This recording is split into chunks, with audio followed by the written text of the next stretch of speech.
Hello, my friends. This is Gary Massey in Atlanta with a few tax tips for today for new businesses.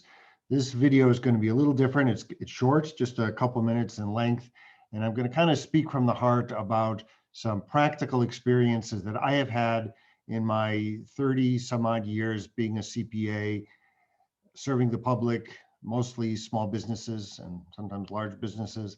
And I just want to share with you a couple thoughts that I think are significant and the most practical for someone starting out a new business.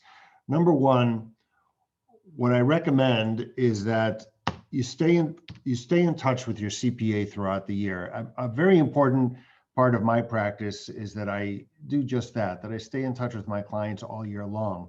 I feel that I am a partner with my clients. That means that I care about their business. I want to see them grow. And the only way we can do that is by staying in touch. It is not enough to meet with your CPA once a year, say in March, to talk about taxes and financial planning or anything else. It is just too late.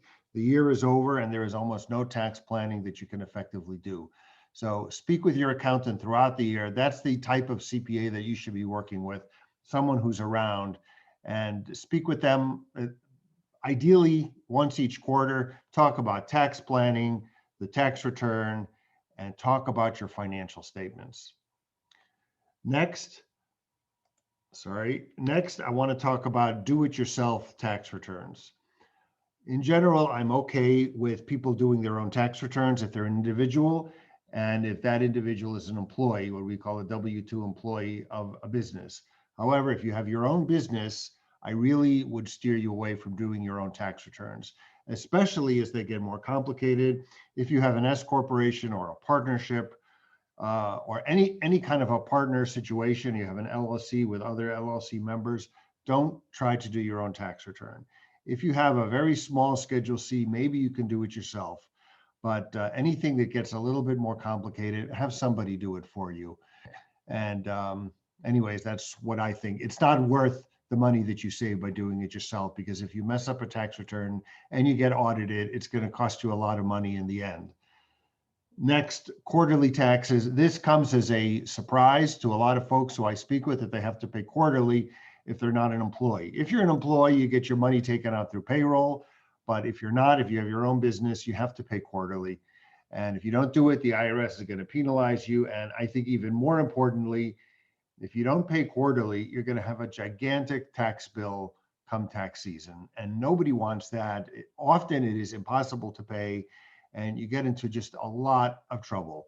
So pay your taxes quarterly. We can help you do that, or you speak with your accountant and we can help you figure out how much you need to pay, but you do need to pay them quarterly.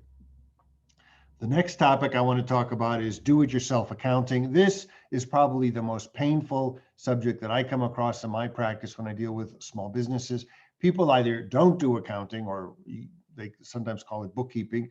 People don't do it, or they procrastinate, or they want to do it themselves. So I will tell you that a program like QuickBooks Online, which is what I use in my practice, is really very hard to use. And most, I would say 90% of the small business owners who I speak to are not able to manage it themselves. It is too much. The software is too complicated and too quirky.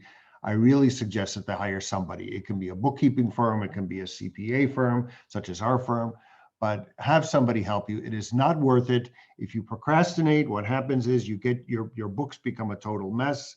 It is very hard to control. And in the end, you have to clean it up anyways, which is difficult and expensive. And it's just not the way you want to go. So keep your books clean.